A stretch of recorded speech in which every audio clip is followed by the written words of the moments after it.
Every 5 years, the Seventh-day Adventist Church spends millions of dollars to bring thousands of people from around the world to be together and make decisions on important projects.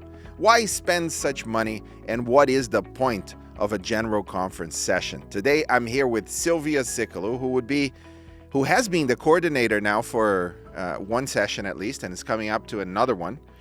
Silvia, tell me about yourself. Okay, well, my name is Silvia Sicalo. I am originally from Argentina. I'm Brazilian. I won't hold that against you.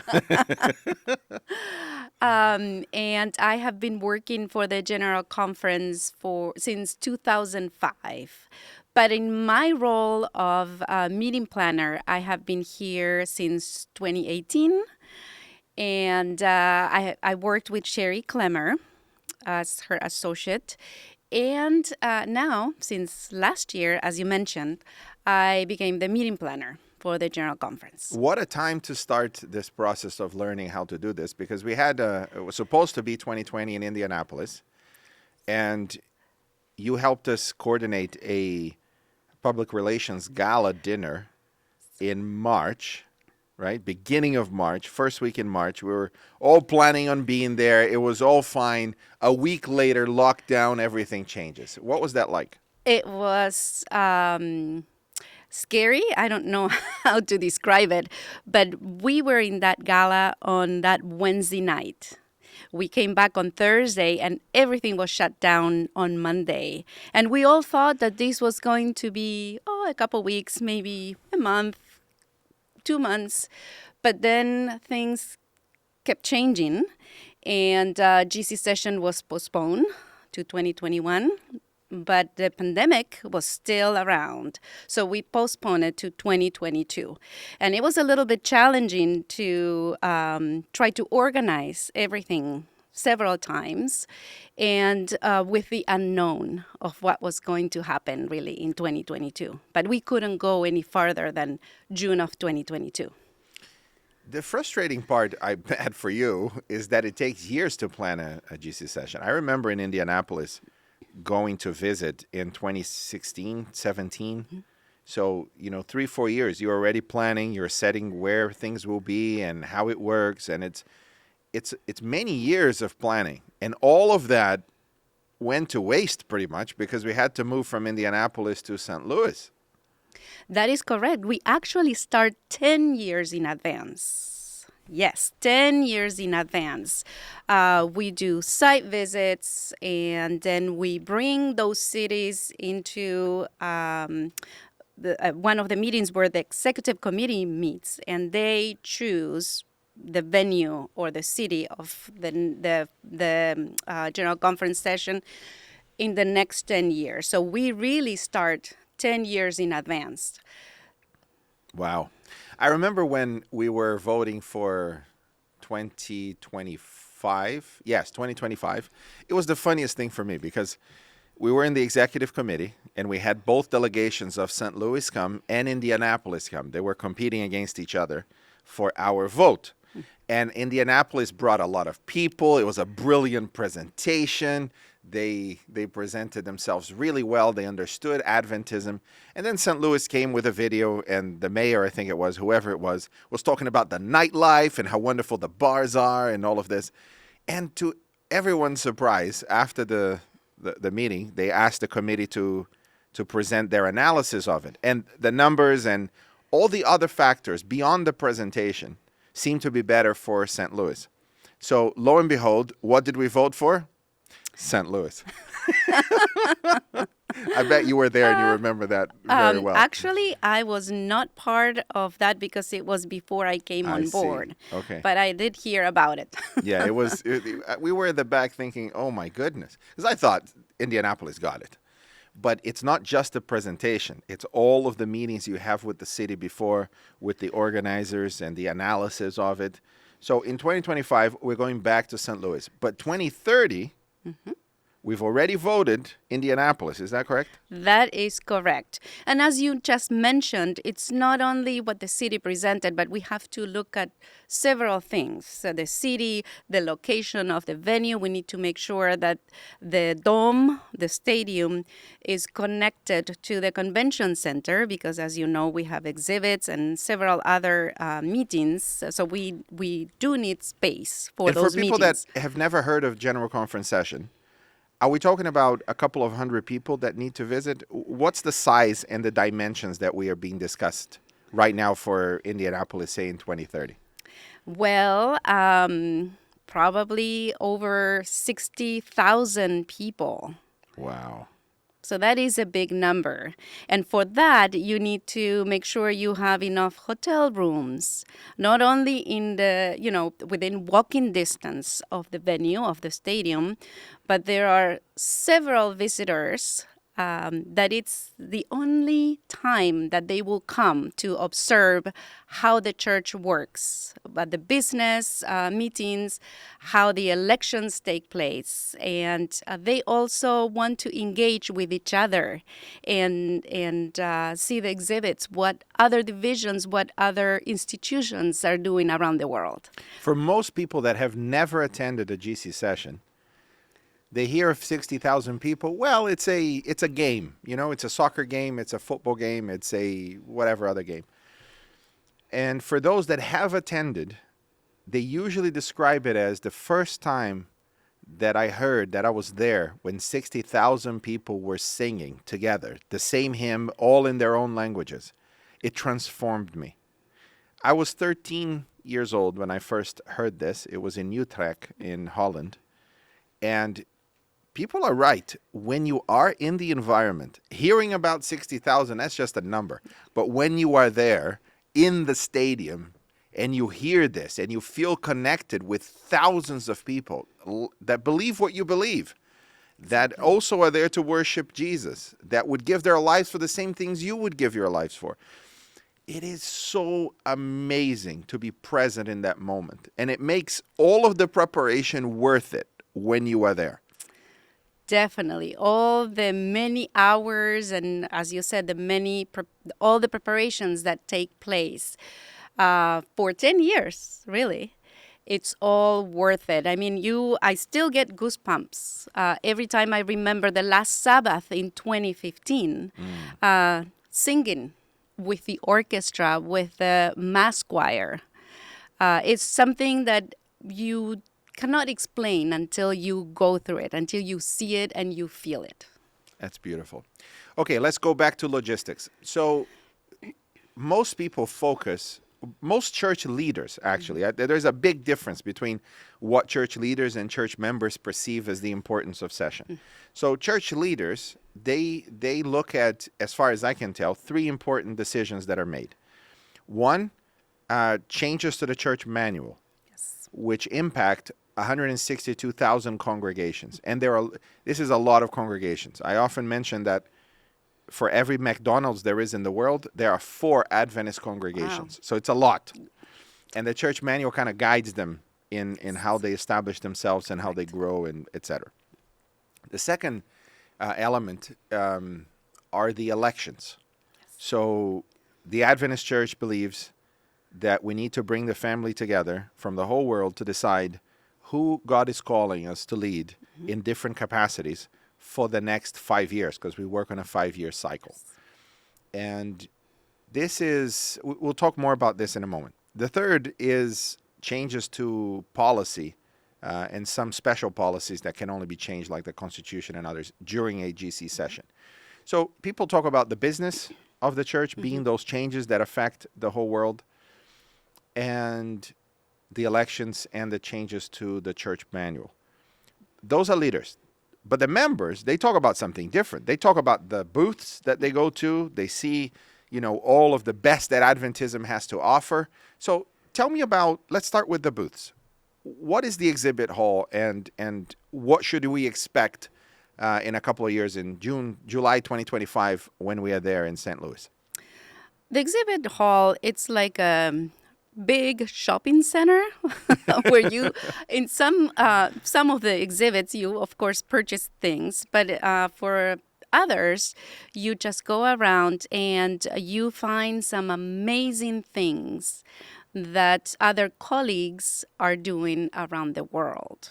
As you know, we are divided into 13 divisions and attached unions as well. And it is amazing how Creative, creative, all the many things that are happening because we believe in the same thing, but in different areas of the world, you engage in a different way. and it looks very different. It looks very So different. if you want to know what it's like to be an Adventist in Mongolia or Zambia or, Papua New Guinea or Fiji, they all look very different, but they're all Seventh-day Adventists. Correct. And walking around that exhibit hall, that's one of the dimensions that you really get a grasp of how international the church is. Exactly, and you hear songs in different languages. The same songs that you may sing in English, in Spanish, is being sung in Swahili or Korean, etc. And also the outfits. In many of the exhibit booths, people are dressed in their outfits, where they come from. So that's really neat. And then something very important is that more than likely, you will see someone that you haven't seen, a friend or a colleague, someone that you worked with 10 years ago, 15 years ago, and you happen to find that person there. Yeah. So it's really neat, the connections that you Beautiful. make. Yeah. Okay. There are also universities there, hospitals there, and especially the universities and academic institutions. If people are interested in sending their children, perhaps, or interested in attending some of those. We have 2 million students in the Adventist education system, and many of those universities will be there as well, I presume. That is correct. From institutions within each divisions, within the division, we have also institutions like Loma Linda and Andrews that are directly connected to the General Conference, or Adventist University of Africa, IAS in the Philippines, and so on. So you find really all of them. Right. Silvia, let's talk about the logistics a little bit more. Millions of dollars are invested to pull off a General Conference session. We've got 2,700 delegates or 2,000 delegates.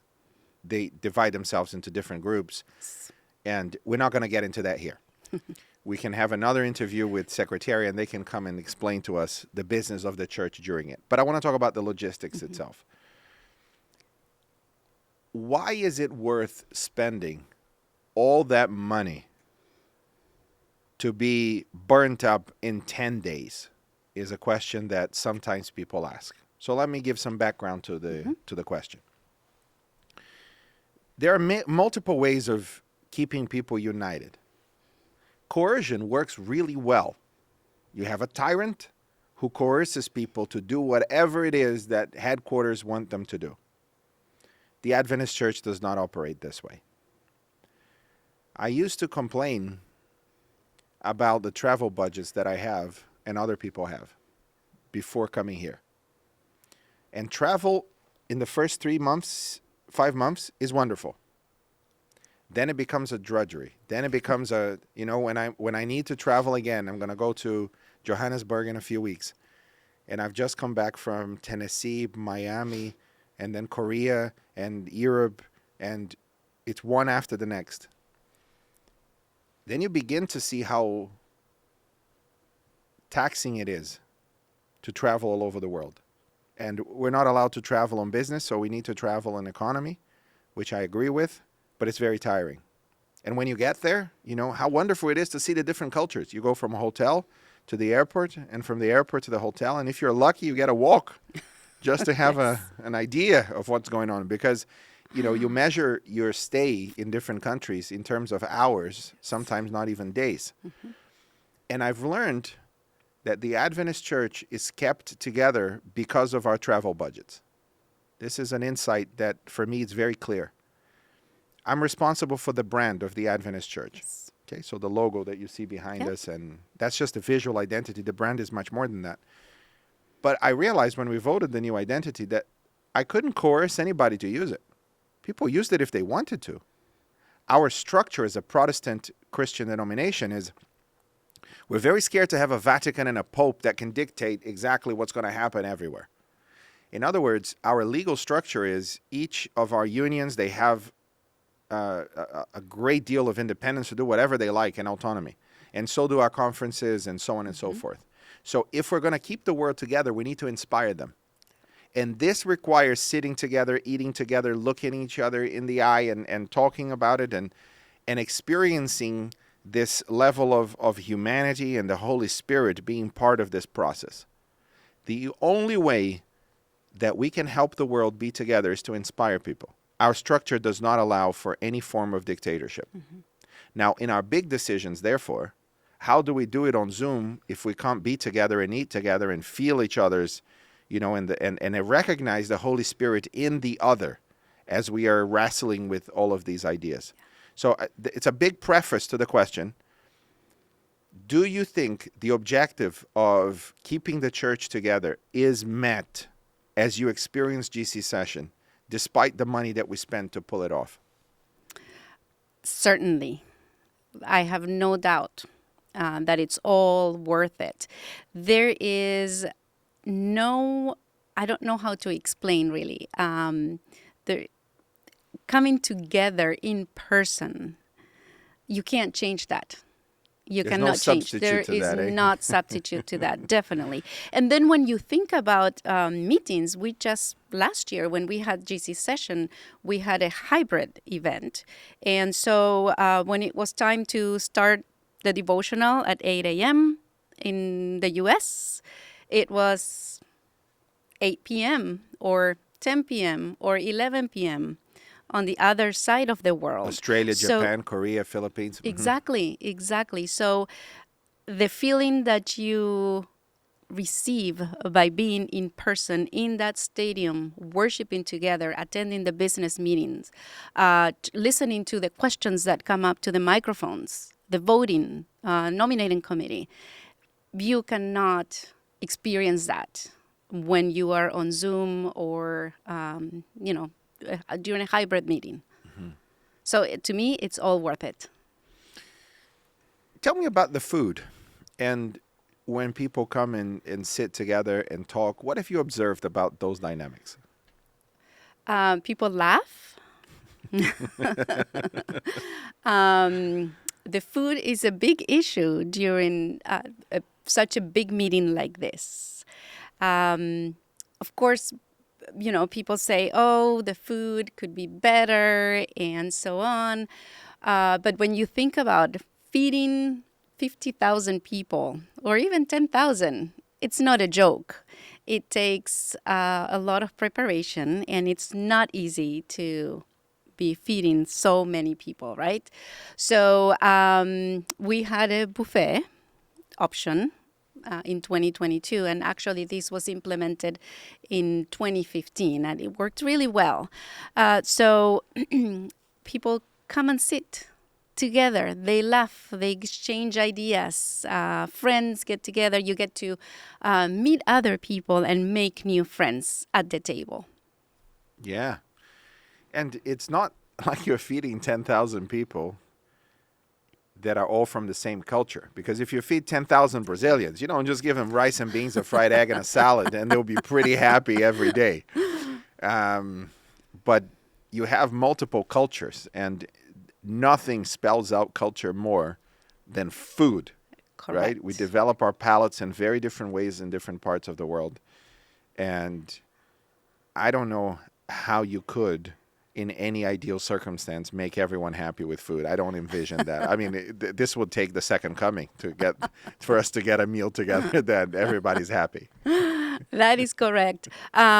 Before 2015, there was a survey done to the divisions, to the delegates, that were coming to the session.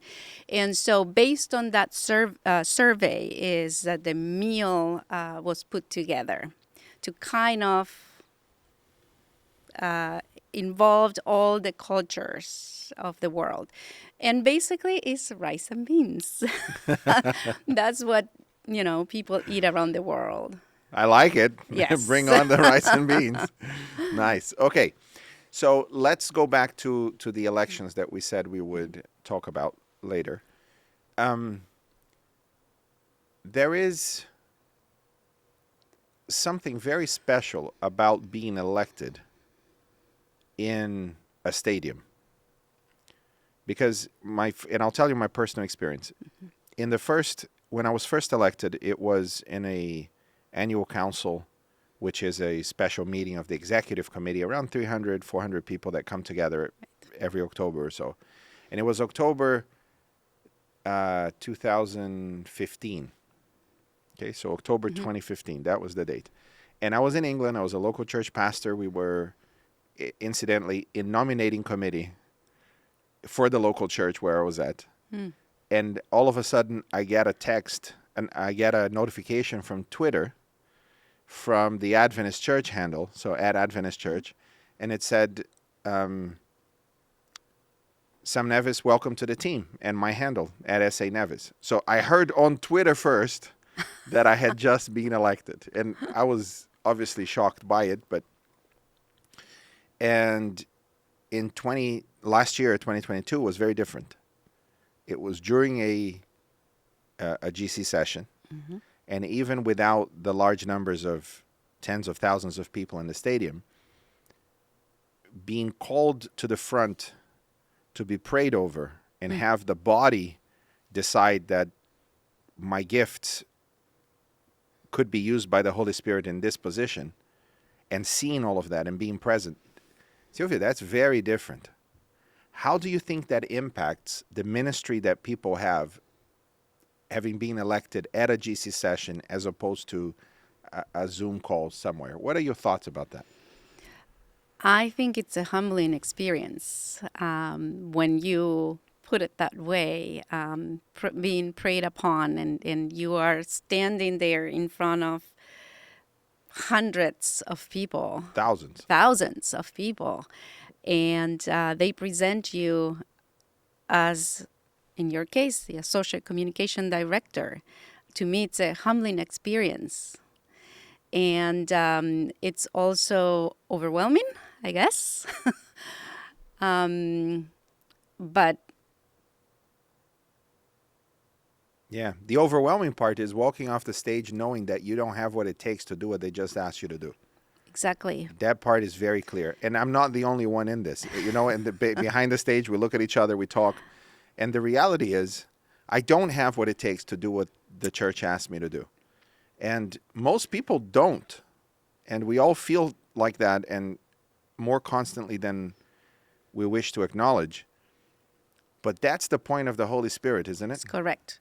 That is correct. You are brought here for a reason. And because you walk with Jesus, He will give you the strength and the wisdom of what needs to happen. How do you feel on the first day of a GC session? Because the pressure is on, especially for you, right? You've planned this, you've organized this, and all of a sudden people start arriving, and you have thousands of people coming, and all of a sudden, Silvia, the pressure is on that everything should work. How do you feel about something maybe not working and the pressure that you experience at that moment? To me, because last time was my very first one, and as we mentioned before during our talk, we were just coming out of COVID, of the pandemic, right? So it was all the unexpected. So it's nerve-wracking, really. What happens if the internet is not working? And that was one of the things that we were very concerned about, because everyone was voting for the first time on their devices. And we were having a hybrid meeting, so, a lot of the delegates were connected on Zoom. So to me, to the team, actually, that was one of the main concerns. How big is your team? that organizes this? I mean, the core team, obviously, that puts Well, it together. it's the session manager, who is George Iwake. I am the associate session manager. I work, of course, directly under George. We have 3 people in our office. And then we also have the session planning committee. That is a larger group. But our team, small team, Yeah. would be George. And I've worked with your team. George is very meticulous and Yes. thorough. You are brilliant at helping each department that is working at session to achieve their objectives. It's been a pleasure working with you. In fact, I'm looking forward to June 2025. Bring it on. We are planning the communication side of it from now. I know Alyssa is on it Yes. with multiple aspects of it. And Silvia, I want to thank you for your ministry. I want to thank you for all the dedication and all the focus and all the difficult decisions that you make to bring us to this big party where we come together, 60,000 of us, to praise Jesus and to pray for the latter rain, which is this experience we'll have at the end of time where we will finally finish our mission. Thank you. Thank you, Sam, and thank you for inviting me to share a couple of things with you. And I'm looking forward to continue working with you as we prepare for 2025. And really, I really hope it's the last one. Yes, indeed. Yeah. Silvia, we'll bring you back to talk about other meetings that we have. I know your job is not GC session only. There are plenty more. We'll talk about that another time. Okay. Thank you. And thank you for joining ANN In Depth as we talked about the General Conference session. I hope that you've enjoyed this podcast and that you follow it or subscribe depending on which platform you're accessing. And if you would like to ask Silvia some questions yourself, why don't you go to YouTube and type the questions right there on YouTube. We will read all of them and respond to them. Thank you for joining us.